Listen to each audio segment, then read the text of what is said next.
Welcome, everyone, to the Be Well with Dr. Michelle Greenwell podcast. And today it's my pleasure to bring back a very special colleague, Cheryl Brewster. Hi, Cheryl. Hi. Cheryl's the owner of the Intuitive Life, inspiring conscious change makers. And we have been talking about how to navigate the tough chapters in our lives. And as a transition specialist and transformational speaker and spiritual mentor, Cheryl's able to provide the calm within the storm to help people walk through their fear and then see what's on the other side. At this time of year, so we're coming up to the Christmas holidays and the New Year celebration, and this is a time for gathering with friends and families. There can be lots of triggers for bringing out fear and the freeze response. And this puts a halt to new ideas and an easy transition into New Year where you have the opportunity for possibility. So do you have trouble thinking about the future, maybe making plans, getting excited about trying something new or meeting new people? And does the fear and anxiety ramp up as new expectations are called upon you with New Year's resolutions or accountability charts for that first quarter? Today, we're going to dive into letting these profound halts to living go. And we encourage you to think differently about your future and the life you were meant to live. So grab your cup of tea and then let's get this conversation started. Well, Cheryl, welcome back. And I'm excited to dive into this topic because I know you have some juicy details for us. I do, and I just love talking to you, Michelle. What you're up to here is just so exciting and so juicy. So it's always a pleasure to talk to you. Thank you. Okay, did you bring a cup of tea with you? I did. Here it is in my heartfelt cup. I love it. Nice and bright colors. What have you got? I have a dash of what is it chamomile? Mm-hmm. Yep. And just the calming and a little bit of spicy cinnamon, which is the kind of like that excitement and anticipation for what's ahead. Awesome. I love it. I love it. And chamomile just holds the space open so beautifully. Yes. People often think of it as the calming thing for going to sleep, but it really is about opening space and allowing wonder to come in, which is Mm. really beautiful. Yeah. Awesome. Okay, so I'm going to share with you. I was trying to think what do you do that gets people beyond their fear moving forward? What kind of tea is that going to be? So I decided to use Take the Shore Road, and I'm going to hope that the color is going to come through. Oh, Oh, it looks like it does. might be auburn. So it typically is a blue green, and it's the color when the light hits the ocean Oh, on a warm summer's day. So that's what it is. I'm not sure if it's coming through in what we've got, but I put it into a big glass so we could see it. But what I want to talk about is the fact that turquoise blue, what it means when you're taking the shore road. So the intention with it is energy expands when we look at the horizon and take a deep breath with the ocean. And a lot of times when people hit that fear and anxiety, they can't see much past what's right in front of them. And sometimes that viewpoint can be important. So I tried to pull that idea. And this turquoise blue, like when you go to smell it, so I'm not sure what your tea is smelling like, but when I smell this one, it reminds me of standing on the path leading down the sand dunes to the ocean, which is what I get to do here in the summertime. And that anticipation I have of leaving the path and putting my toes into the sand, that's what I smell with this tea. And I can feel the comfort of the foot pushing into the sand. And as you get closer to the shoreline, you increase the sound of the waves as they kind of lap up onto the shore, and then the sound of the seagulls flying overhead. I'm painting a picture for people so they can kind of go to their happy place today. And lastly, there's the sound of the water, because when it comes up and laps on the shore, it has this shh mm. sounds as it kind of goes back into the rocks or into the sand. And if you stood up on that path and you never stepped down towards the ocean, you would miss all of that. And I wanted Mm. to just bring that picture forward for people as they're saying, well, I'm happy right here. I don't want to rock the boat. I don't want to take that step forward. Um, but what happens? What are you missing? What's next? So, yeah. Mm. And I guess I was inspired by what's behind you on your backdrop. So, for those people who are listening and can't see anything, Cheryl has this beautiful beach picture with the grass coming up and a piece of driftwood and then the shoreline. And yeah, that's funny that I wrote that not knowing that would be your backdrop. Well, I love the magic, the awe and the wonder that I always feel when we talk, because it really is about, I think, the joy of life. And, talking about fear, I think, is so important, especially this time of year or whenever we have triggers. And this picture behind me is one that I took of the beach that I'm 12 blocks away from. And I love it because it's exactly what you've just described. And I've been talking a lot about fear lately on some of the podcasts and interviews I've been on. And I think that a really good analogy, the story that you just told, and it's like, yeah, yes. And I like to look at how important it is for us to learn how to self-regulate because fear or any sort of emotion that is triggered can just it can take over before you even realize it has, and all of a sudden you're stuck in the middle of it, right? So I like to use the analogy of that you can learn the tools that help you self-regulate so that you don't have to be stuck in the middle of this torrent or this storm. And a really good analogy is the ocean, actually, because, when it's stormy, like you don't have to throw yourself into the middle of a stormy sea. You can actually step back and remove yourself and think of emotions, right? Mhm. Like waves, or I like to think of them as a riverbank. I don't have to throw myself into the river, and if I find myself there, I can take myself out and just walk back and observe rather than be in it. So I I love that the work that we're both up to because it's the reminder that you can be the cause of your life rather than the effect, and the reminder of choice, and the reminder that you can learn these tools so that when these triggers come along, you're really good at managing them. Exactly. Exactly. Yeah. Okay, so now that we've got everybody's imagination is going, I want to add two more things before we dive deeper into the conversation. So you talked about the chamomile and you talked about the Cinnamon. spice. Yeah, the cinnamon. So I'm bringing forward, this is a green tea, although you would never know it because it doesn't really taste like a green tea. But I've got hawthorn fruit in it, and that is for courage. And you and I were Oh. talking before we started today about the courage it's taken to get through 2024 and some of the things that have happened.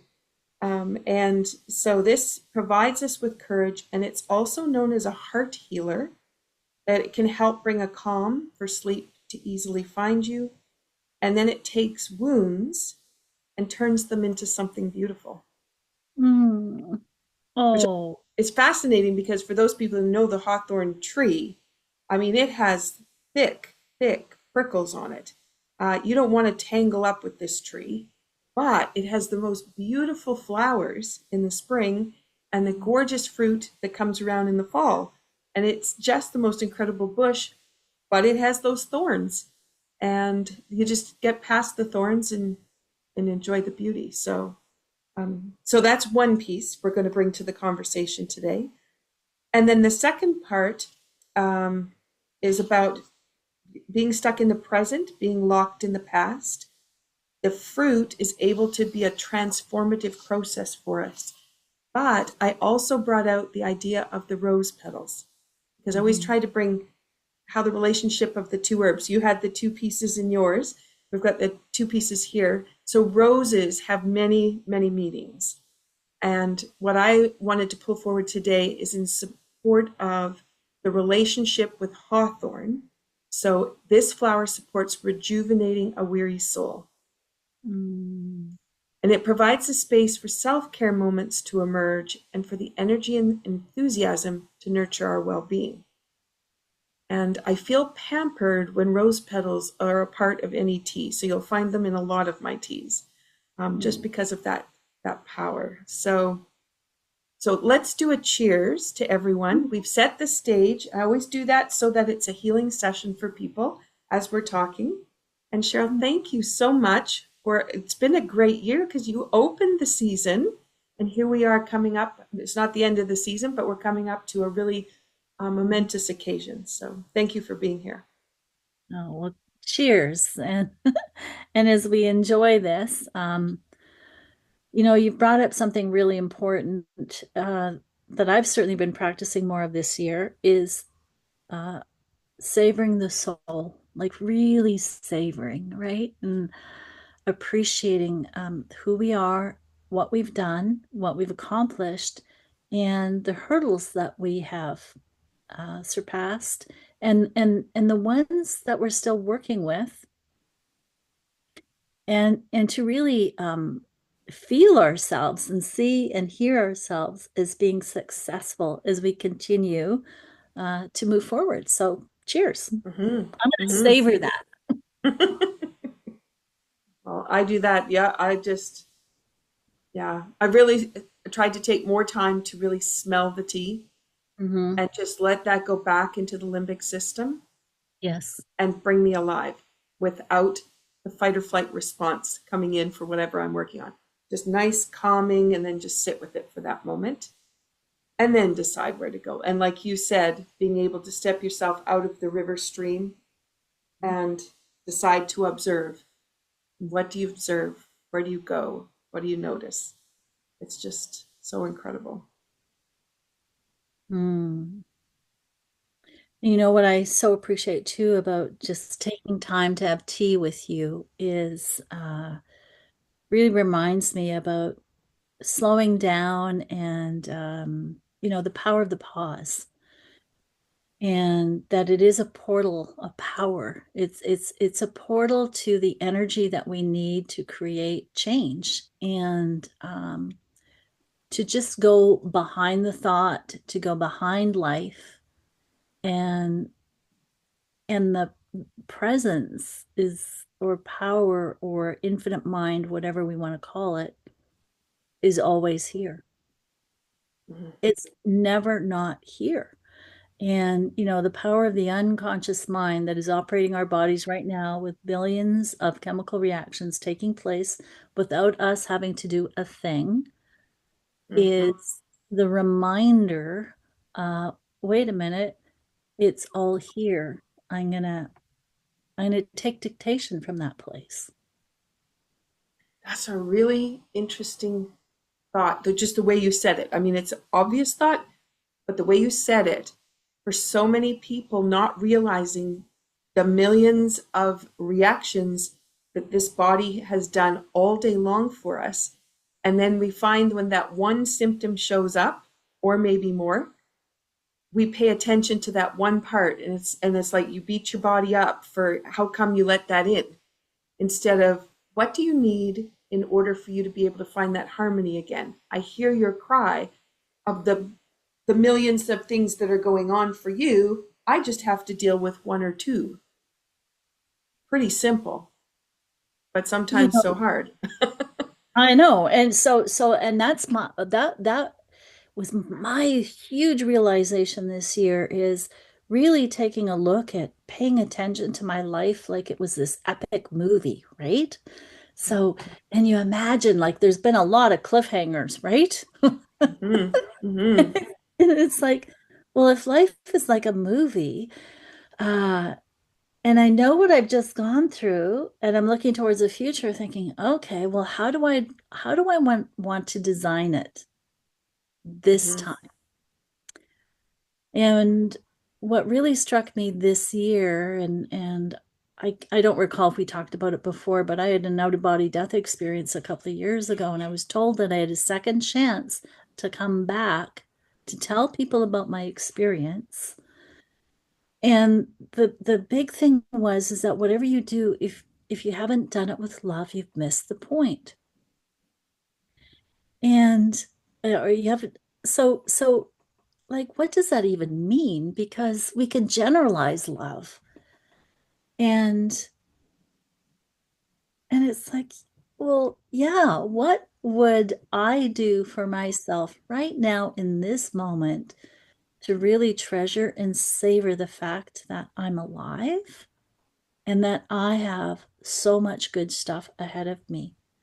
So really becoming aware of, these patterns or these holdbacks, and recognizing that life is glorious and it's always a choice. And the power of the unconscious mind operates our body without us having to do a thing. And it's like to really let that land. And because I love spirituality, and it's always been my thing throughout my life. You know what that one exercise did, and it really came into clarity for me this year, was you can have all the faith in the world, but you may not feel like you're really connected, Mm-hmm. right? And Mm-hmm. and so, we can put a lot of pressure on ourselves. We can be so hard on ourselves, and we don't need to be.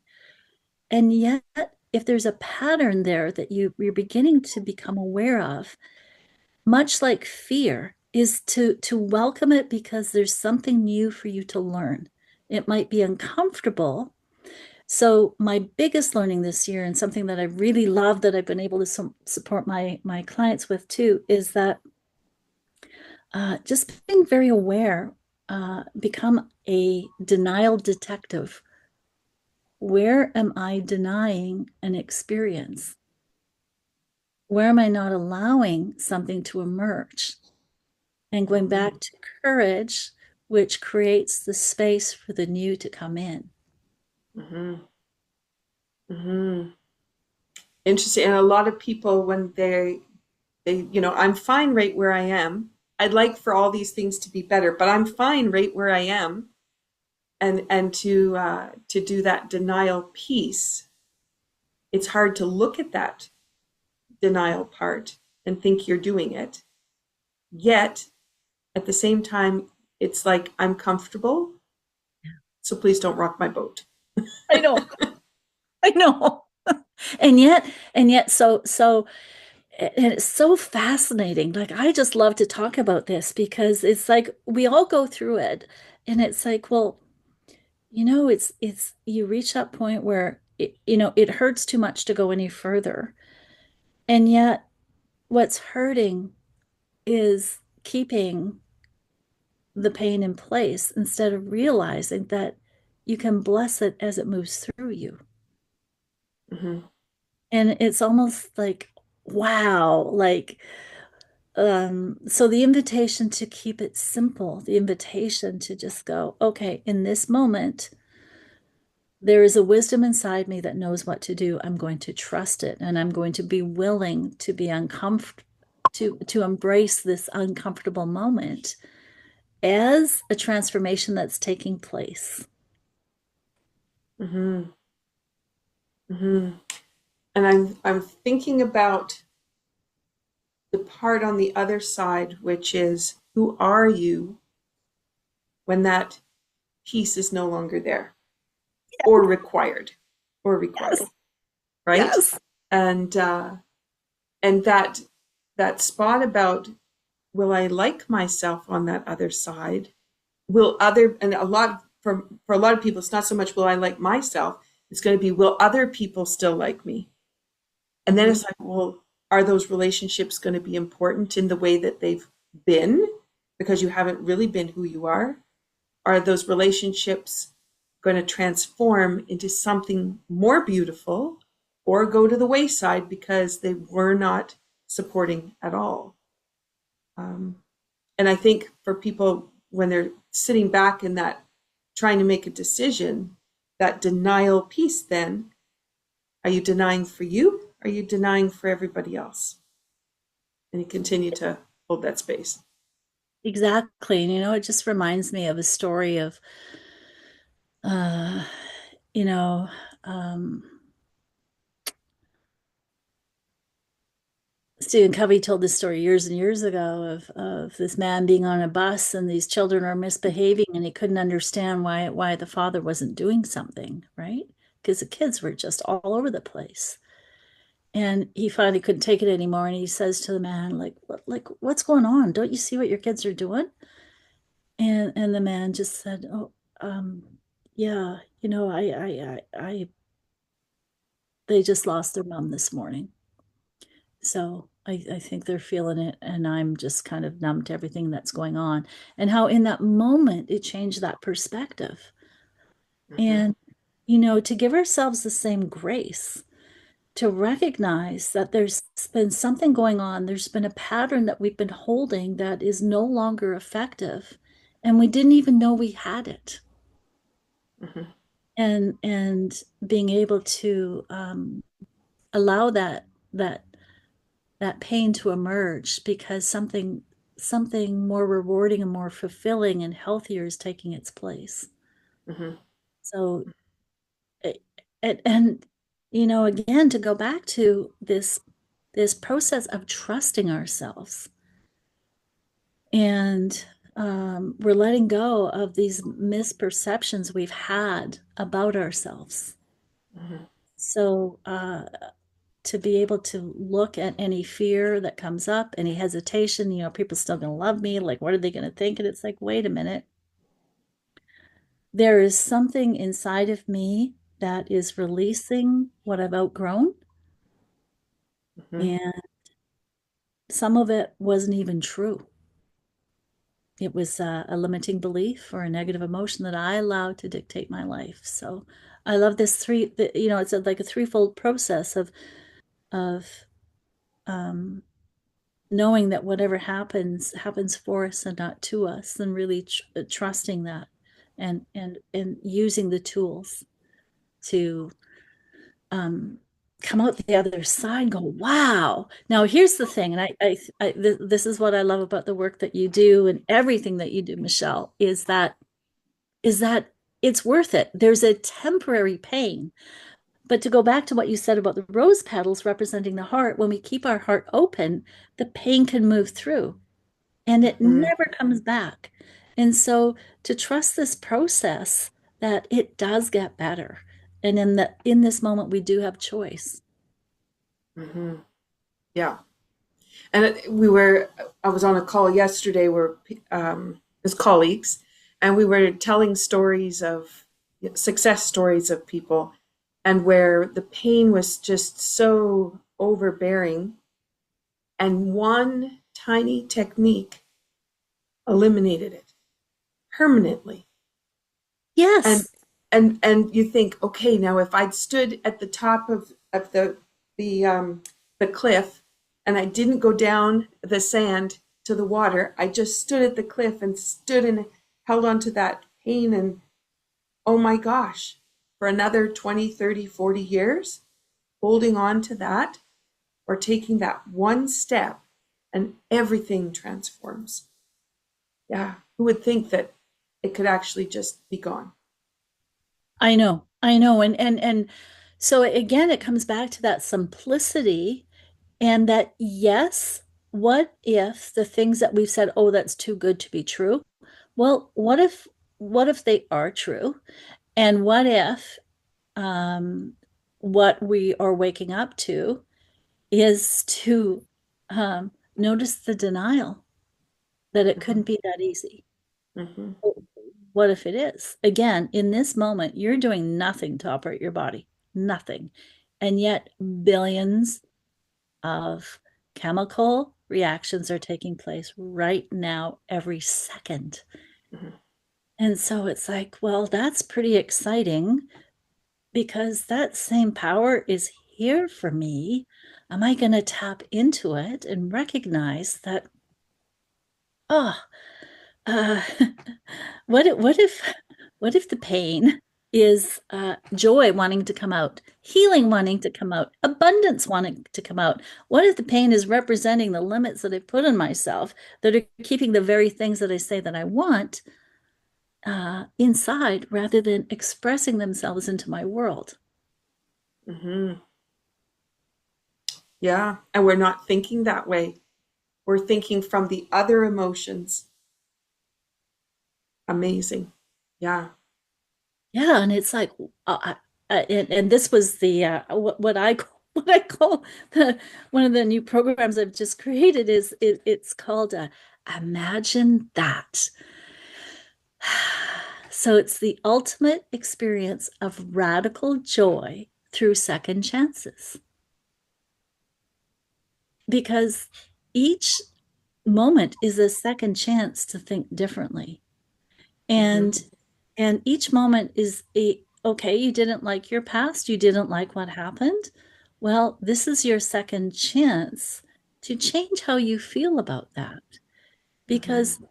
right now, whatever it is that you didn't get way back then, well, can you give it to yourself now?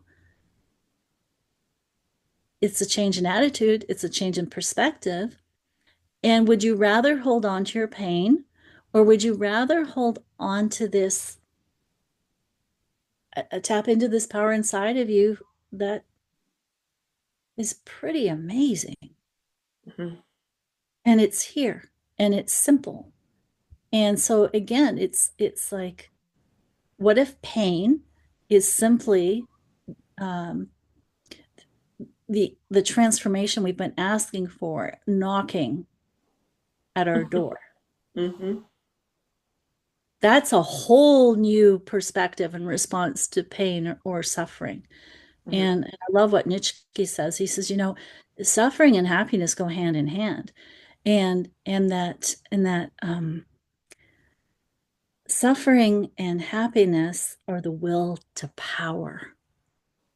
Hmm. Not good. Hmm. Beautiful. Yeah. And then you think, okay, the will to power, that doesn't require effort, right? Because No. everybody thinks I'm going to have to do something and I'm going to have to do lots of it and it's going to take time, but not necessarily. It might just be that decision process and then flip the switch and off you go.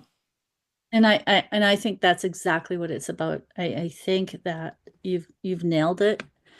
And so um, something else Nietzsche said that really I have adopted as a way of my life is that we have a noble duty to joy, because uh, joy, and I'm writing about this right now, and I really sat with this and I recognized that joy is a constant that's always here. It holds the pain. So an acronym for joy is just open yourself. So I look at joy as being this quiet container, kind of like tea, that just holds the space for everything. And there's a joy in being able to see all of life with its highs and its lows, with its light and its shadow, because it's a beautiful, beautiful tapestry of life's journey. Hmm. And our willingness to use whatever comes our way and have it be a transcendent experience where, Hmm. if it's all here, all now, and all I'm being asked to do is let go of my denial that this power is already inside of me, because that's what's creating the pain. Hmm. Hmm. It reminds me of a story, an experience, let's put it that way. Um, when I took my Touch for Health training, which I loved and dove into, but I decided I would take my instructors. And then I had the who am I? I've just been doing this for a few short months. I raced myself through everything. How could I possibly know enough to be able to be an instructor? And so I called the person who had introduced me to Touch for Health. And she was a modern dancer in New York. She taught me in a class. She didn't know who I was to anybody else, but I contacted her and I'm going to go do this. I'm going to take the instructors, and I'm so nervous. And she said, it's really okay because it's all inside of you already. And I was like, that stopped me because there were no words left. Because where do you go with that? I thought, okay, it's inside me already. So I jumped on that plane, and the best experience of my life was the 8 days that we focused exclusively on really on our self-care. We were learning how to be instructors, but you're balancing yourself every day and you're learning how the tools work and how they empower you. And if I had said, I'm not going to go because who am I to be that person? Then the whole trajectory of the rest of what I've done would have been halted. And yeah. And so from the looking back perspective, thank goodness I took that one step forward. So I'm hoping people as they're listening going, where have they taken that one step forward? And now look back and see. And so where you're now standing might be a hard step forward, but if we just face into it, what is possible? Oh, I love that story. And, uh, you know, um, it reminds me to breathe into, whenever we hear a story that inspires us, to take a moment to just breathe into what has just landed for you. Mm-hmm. Because it expands our perception of ourselves and what's possible. And that's why I love imagination, because in imagination, anything is possible. Mm-hmm. And when we listen to this still quiet voice within us, there's kind of like this gut knowing, and you know that everything in the world is exactly as it needs to be. There's a peace when you trust it, right? Initially, there might be some trepidation, but once you make that decision, it's like, yeah, it's like everything is all right in the world. Mm-hmm. And so you can be in the middle of a storm and still able to hold your center. Mm-hmm. And that is glorious. Mm-hmm. Mm-hmm.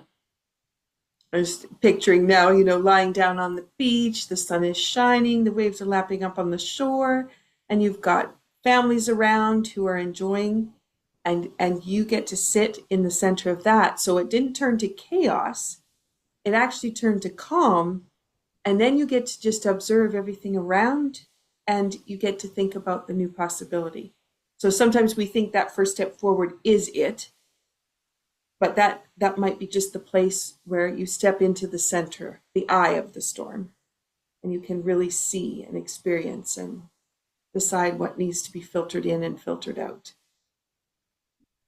Yes. Yeah. The filtering in and the filtering out, and in the training that both you and I have had, and I appreciate everything that I've learned in neuroscience and the unconscious mind, that we delete, distort, and generalize, because there's like, I forget the exact numbers, but something like 13 million bits of information coming in the unconscious mind is aware of, whereas the conscious mind is only aware of 128. So it's like, wow. So all of this unconscious mind, this reservoir of intelligence inside me, has everything handled, which is why it's so important to slow down, breathe, pause, which I call the pause for power. Power is an interesting word, and David Hawkins wrote about this in Power versus Force. Uh, power power never needs to control anything because it's just fluid. It just is. And we can tell when we're in alignment with that by how much energy we have or how tired we are.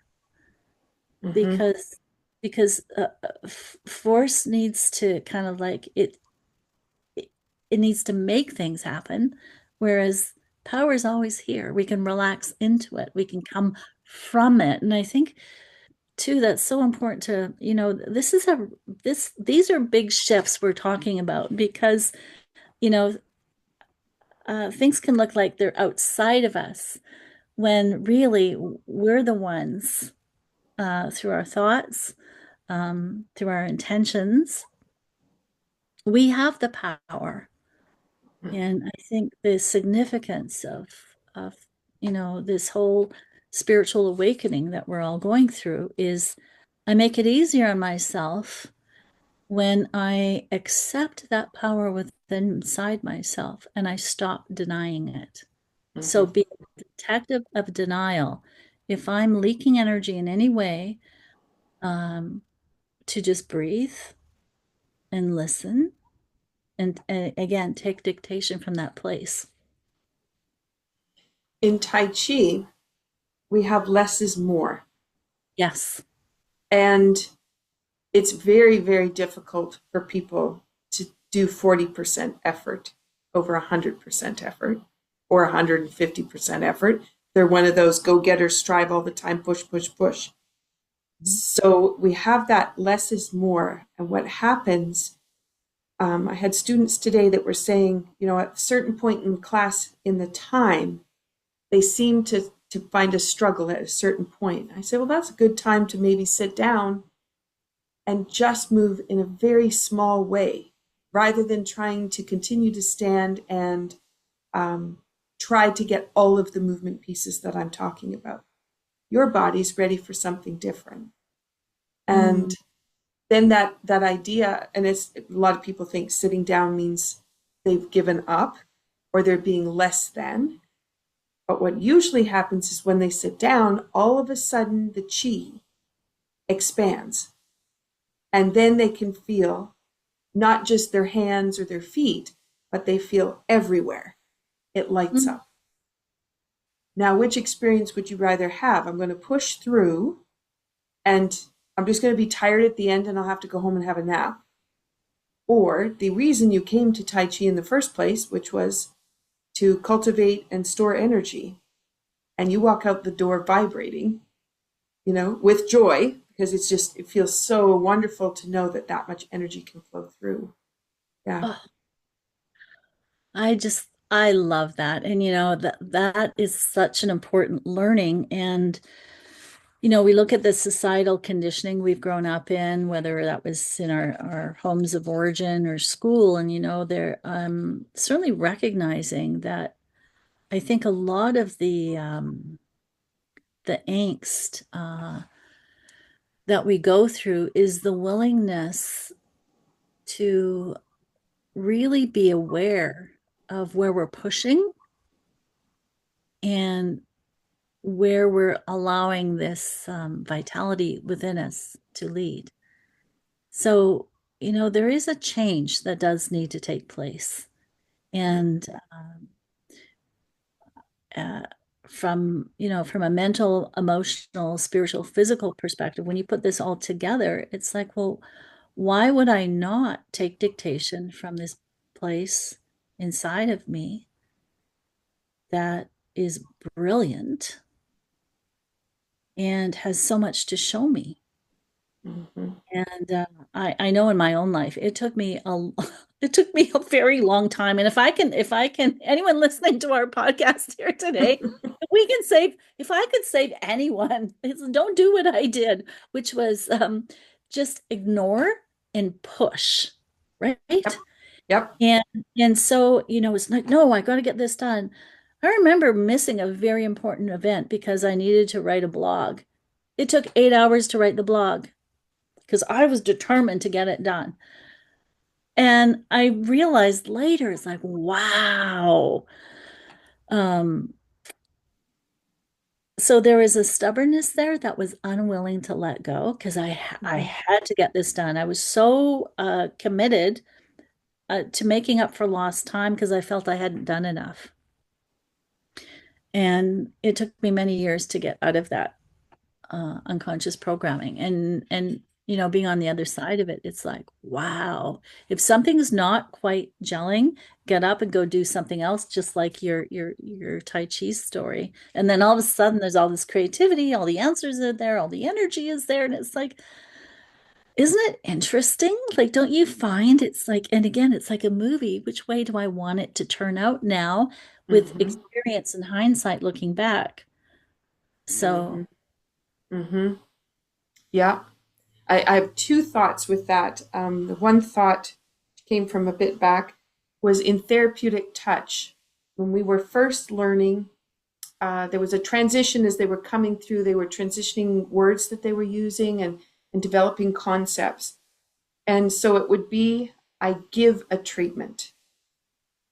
And then we started to look at the energy of give. Now, a lot of people give gifts, a lot of people give time, a lot of people um, give support, but there's offering. mm, I can offer a session. So, one, we change it from treatment, because nobody needs to be fixed, it's inside them. But I yep. can offer a session, which is the opportunity for the two of us to be engaged together for healing. And when I offer, you have the opportunity to choose what you would like to take. So I'm not going to give you everything and you're going to get better. I'm going to offer you the space and then you decide what you're going to take in. And again, you're saying with that subconscious mind, how many processes are going on. It's very aware of what's energetically happening. And it knows what it wants to take and use and how and where. And our job then is just to hold the space. Because how could that conscious mind possibly know what all those processes need together? So to Oh, just be present with that offering. Yeah, mm, yeah. And that really changed the way but changed the way we looked at therapeutic touch and what we were offering to the people we were working with, but then also everything else, because then you start to look at, am I offering that to myself or am I forcing myself to get that job done? And then what is the push and the angst that we create in that process? Um, yeah. I love that. It ties into in NLP and timeline therapy and hypnotherapy. What we're looking at is all change happens in the unconscious. And again, we're not aware of where we're negating, deleting, or distorting or generalizing. And so by uh, by being open to the possibilities that do exist and using that power of imagination so that as we learn the tools of clearing those negative beliefs and limiting decisions and really tapping into what I call the fire of desire, like what is that creative part that really wants to move through, and then recognizing, yeah, we are going to hit these places, and yet in our noble duty to joy, we've learned the techniques and tools to help us move through this uh, quickly, easily, and efficiently. It's not to say that it's just it's exciting because what used to be so hard can become easier. Mhm. And that's what excites me, because I know for so very long, and because there's a part of me that's an empath, I had to become very aware where I was hanging on too much to the emotion, right? And so in the research that I did and the studies that I've done and the modalities that I've learned, what I'm really grateful for is to recognize that what is the meaning that I'm assigning to this? Mhm. And that's a really good question to ask when triggers come up. What is the meaning I'm assigning to this? Because man, you will find you will find where you thought you were coming from your highest version of yourself. Uh, your trigger is a welcome gift to show you it's time to grow. There's more. Mm-hmm. Mm-hmm. Yeah. And I love that part because so many people think that that cue is a bad thing or Yeah. is the wrong thing or the painful thing. Yeah. And I say the same in Tai Chi class if we're doing a movement pattern, which you may have done many times and you did just fine, and then all of a sudden it becomes chaos. We found the challenge within, and you need to sit with the chaos because all of a sudden it'll just come into order, and there you'll be doing the pattern. You'll go, I can't understand why that chaos was there. It's so simple, but you have to let that chaos come in because you're succeeding at what you're doing. And that's that lovely piece about Tai Chi that I love is it walks you through that chaos. And when you hang out, it's just so much richer on the other side. Mm. Yeah. Oh, I now this is really juicy, right? Like I feel like we're finding all these juicy candies and we're unwrapping them and going, "Oh, that's good." Uh, and that's such an important part of growth. And I was uh, speaking yesterday, and I was just talking about, um, the willingness to have an open mindset, which is a learner's mindset, and the difference between a closed mindset and an open mindset. A closed mindset is only worried about the outcome. An open mindset is more interested in the learning. What can I learn from this? And a closed mindset judges failure, whereas an open mindset will look at failure and say, okay, what what can I learn from this that keeps me moving forward? So, and that's a really important question to ask. If something looks like it's failed in my life, we have a choice. Am I going to use this productively, or am I going to let it take me out? Mm-hmm. And I think the really recognizing that so many of us can have an unconscious perfectionism that is at play inside of us. Mm-hmm. And so the willingness to not be very good at something, so that you are mastering a new skill. And Mm-hmm. again, it's like, wow, what if we stopped judging and being so hard on ourselves? Uh, and man, if I could go back in time and go to my younger self and give myself some advice, it would be that. Mm-hmm. And so, because each moment is an opportunity to just, you know, um, really appreciate life. Uh, there is a vitality here, uh, and a joy here, and it translates itself into, I think this is where I love people like Neville Goddard, who is just I just love Neville Goddard, and I always hear his voice in my head. It's like, uh, begin from the end in mind. Stephen Covey in business, Neville Goddard, more from a spiritual or manifestation process, is live from the wish fulfilled. Mm-hmm. Like, Yeah. be in that state, and it changes the behavior, and it really brings us back that we do have a point of power that's right here, right now. Mm-hmm. Mm-hmm. Mm-hmm. And I'm just, I had a couple thoughts again. You have so many nuggets in there. I'm thinking about, because a lot of people will ask me about sleep challenges. And Mm, then they'll come for a session and they want better sleep. And when I talk about if you had better sleep, what would you be doing? Well, I'd be rested. That's great. Now, what would you be doing?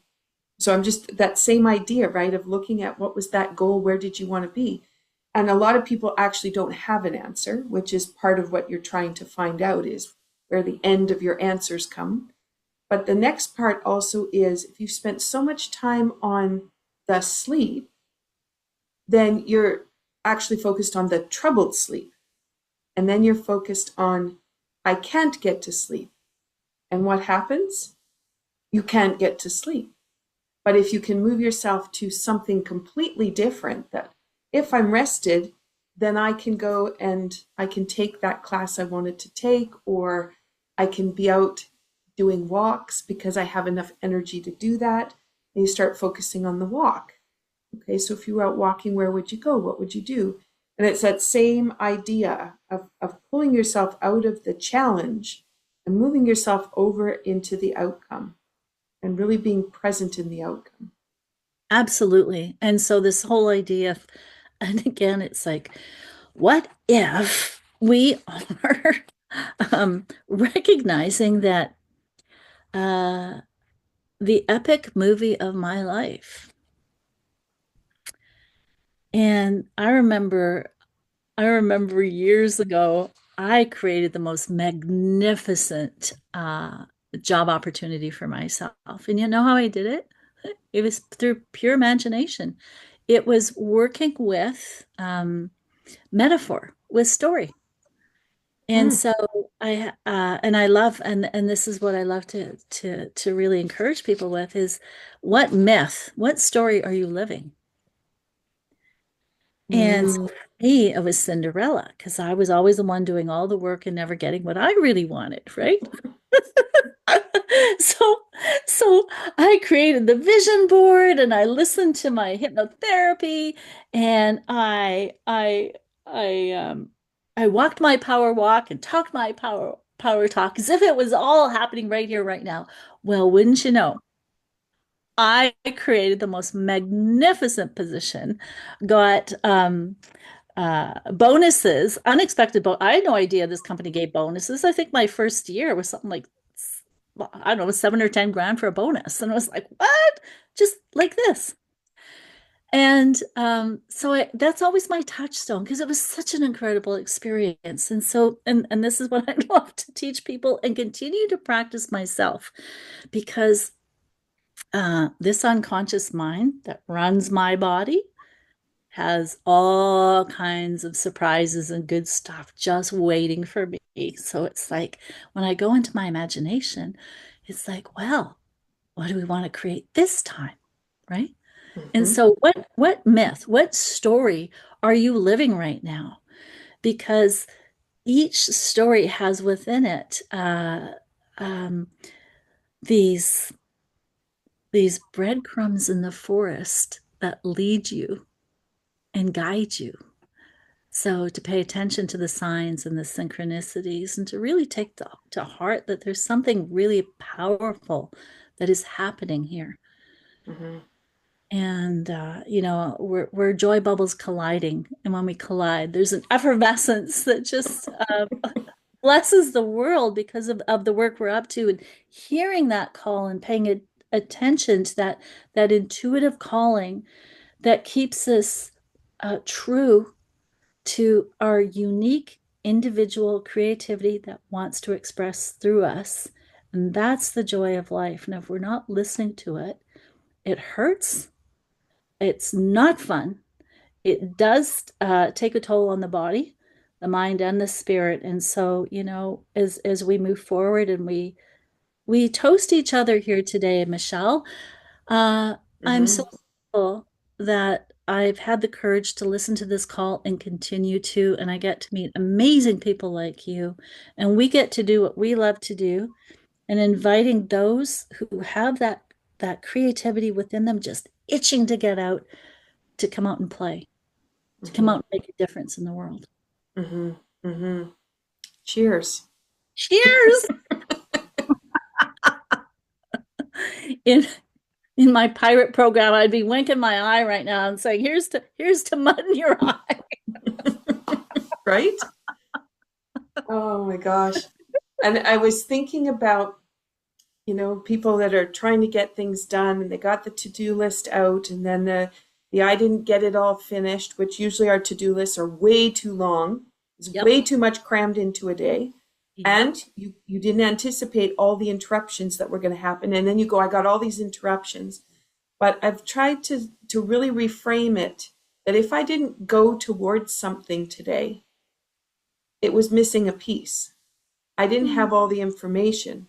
I didn't Yes. have the connection with a person that I'm going to Yes. need, that when I get to it, it's going to be better than it was going to be if I did it today. So when you were talking about that story of missing an event to write that article, it's that same thing that you feel yourself butting up and that pressure of pushing, and then being able to stop and go, what gifts am I shutting down by not stepping back and changing my focus?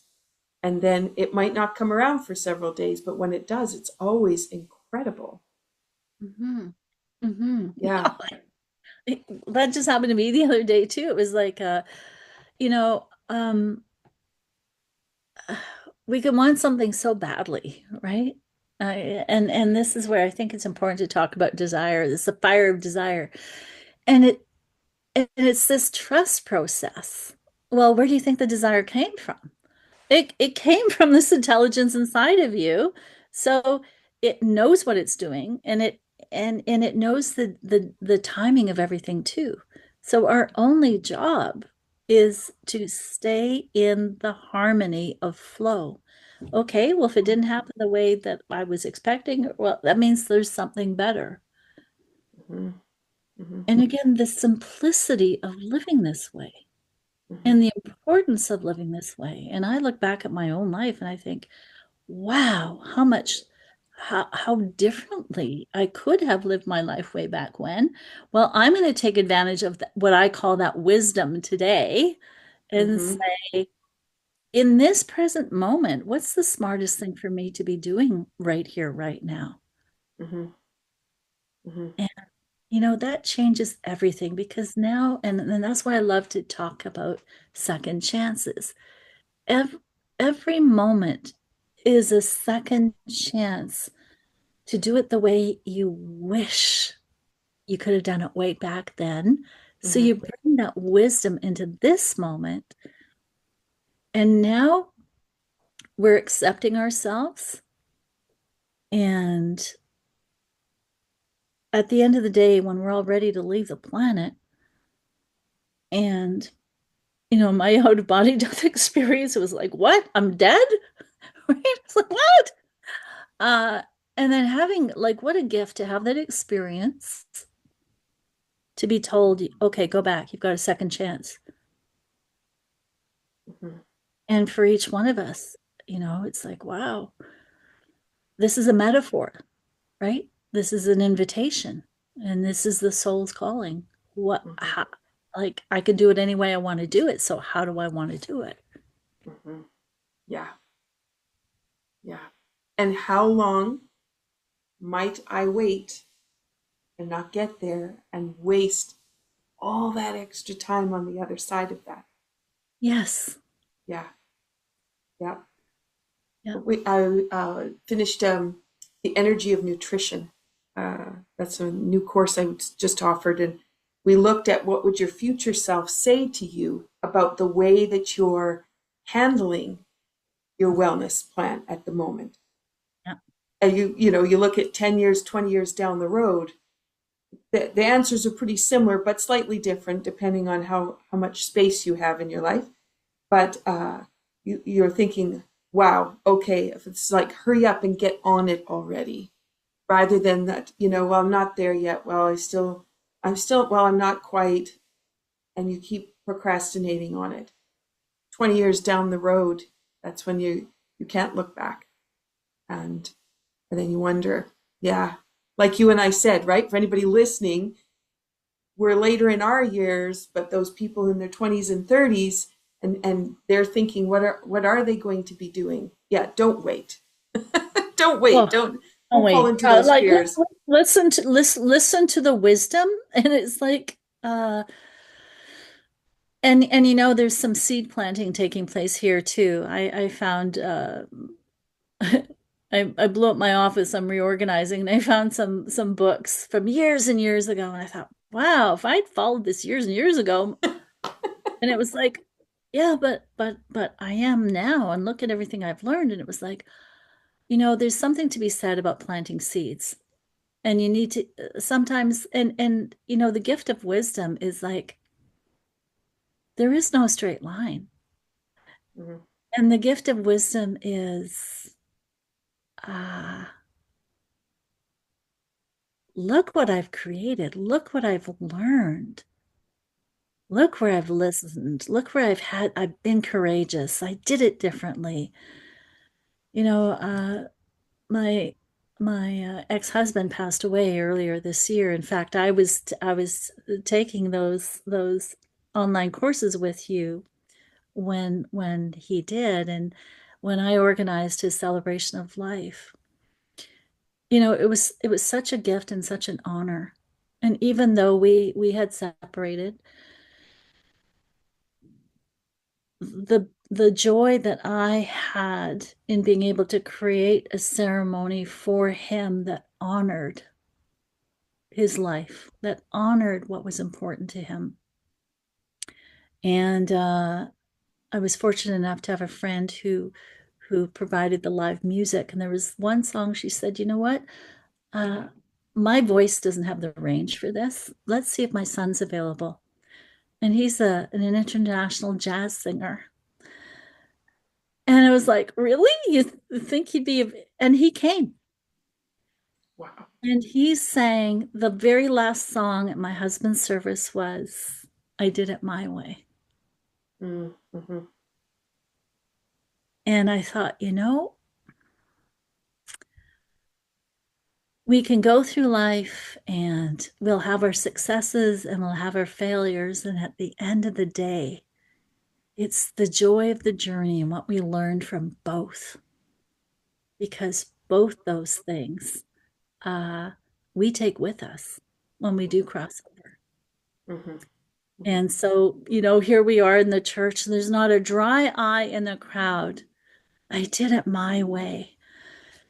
And I think that's a wonderful thing to remember each day, is that we each have within us this creative power that wants to express through us, and we must listen. Mm-hmm. Mm-hmm. Yeah. And to know that, and we never know when our last day will be. And when we are working with these kinds of perspectives and these kinds of commitments, uh, these kinds of tools, uh, whenever that day is, to be able to say, yeah, I did what I came here to do. Mm-hmm. Yeah. Yeah. Well, Cheryl, I think we probably popped a bunch of minds open, but also got all kinds of thought processes and ideas flowing for people. And I hope that they're inspired to take that first step. And if they don't feel they have the tools that they need, that they know they can reach out, because we each have those tools. Do you want to share a little bit about what you're working on? So if that's appealing to those people listening, then they'll know how they can reach you and what's available. Yes, thanks, Michelle. So on the intuitivelife.com, some of the most recent programs I'm creating, one is called Imagine That, uh, which is using your imagination to really step into the life that you've always wanted to live, and using life as a metaphor. What's the movie that you want to create now in your life? So that's one aspect. And of course, the other aspects that I work with are breakthrough programs. I love the principles that I've certainly been trained in with NLP and timeline therapy, and also just working with people one-on-one. Anyone who's going through grief and wants to be able to work with it in an empowered way that embraces the process of grief, with a reminder that you do come out the other side, and that's a big part of the work that I love to support people with as well. Beautiful. Awesome. And so your email is on theintuitivelife.com. Yes, and there's a Zoom link there where people can get a hold of me, and I'll be updating the website with the new programs as they come along. But definitely just book a time if this is of interest to you at all, if you've got questions. And I just love what we're up to here, Michelle. Mhm. Um, of all people, I know what it's like to be able to transform fear into a creative energy. I love what Fritz Perl said about this. He said, "Fear is simply frozen fun." And I love fear that. fear is fun without the breath. And fun is one of my big values. Yep. And so I, of all people, have know what it's like to go through really difficult times and come out the other side and going, wow, these tools work. I did that, and I am very keen to get this message out into the world in a bigger way. Hmm. Yeah, I agree. And just the way you just said that, we have lived this. We Mhm. have had our challenges. I know people look and think it's been easy road, but it's not been an easy road. No. But we do look at the joy every day. We do look at the fun. And I have to say, looking back, I was asked yesterday on one of the calls to, looking back, what were the three things that kind of came out for me? And it was funny because what I wrote down was when I stood beside the ocean running my unwinding trauma protocol with my intuitive musician partner, Colin was playing. We did the practice run. I was standing on the lava rock right next to the ocean. It was fantastic. I finished, and right at the finish, the wave came up, hit me, doused me with water, and he was killing himself laughing because he jumped out of the way just in time with his fiddle. But that's what I wrote down. Now, I had a lot of amazing things happen this year, and there's lots of things I could have said, but that was the piece because that was just like I got the universe's message. It waited till the very end, and then it said, don't be too serious. Really, look at what you're doing and enjoy. And it was lovely. So I keep that in the back of my mind all the time, just holding on to that piece. And so as people are doing things, some people would say, "Oh my God, I got hit by that wave, and then I was drenched." But you know, look at what came out of that. So And the timing, like the exquisite timing of oh, it that. was, yeah, yeah, it was. It couldn't have been any. It couldn't have been orchestrated. And as a choreographer, Uh, nothing ever goes as planned. So it was, yeah, it was perfect. well, But I just want to say, Michelle, I so appreciate the work that you do. well, thank you. Really, like there's something very, very special and unique that happens in working with you. And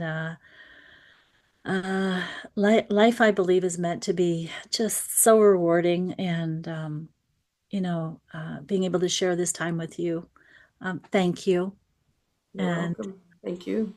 you were fun in my books. Well, there is only one way to really enjoy each day, especially when they're jam packed with juicy things happening, and that is to turn them to fun and to Yeah. just really enjoy them.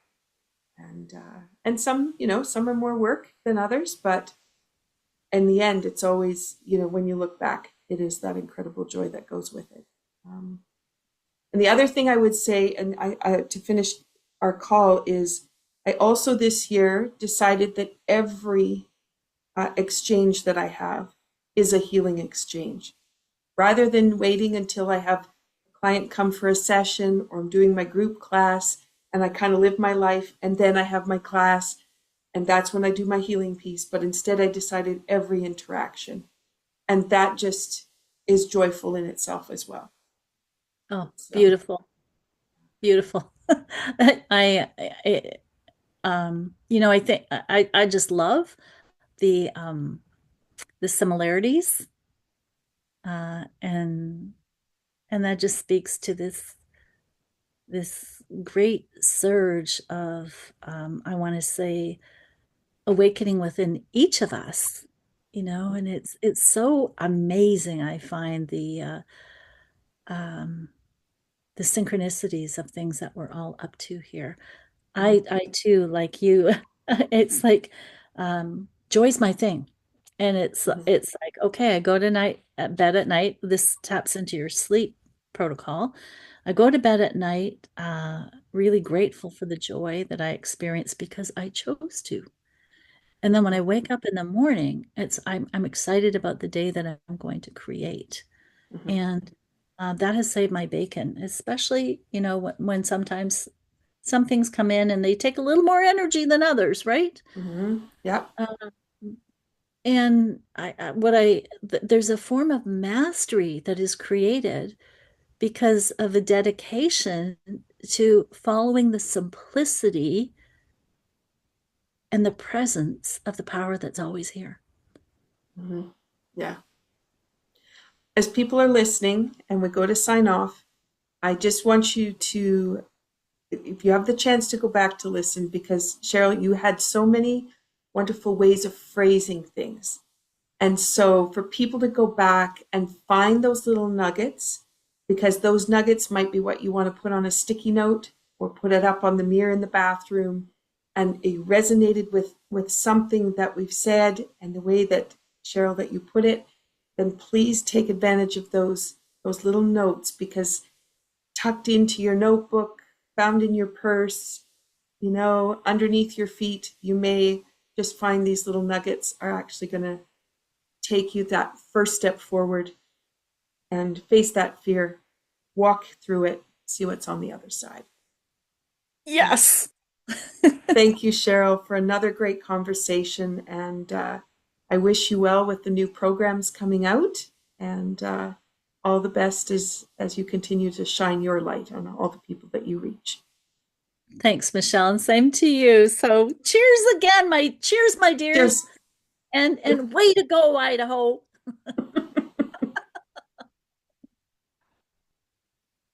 Mm. And I love, by the end of the podcast, I'm usually out of tea. Yep, same here. Awesome. Almost done. All right, everyone. Thank you for listening. Please share with people who might be able to benefit. We want to reach as many people as we can. And we hope that you have a wonderful rest of your day as you step forward, face that fear, walk into the new, and enjoy who you truly are on the other side. Take care.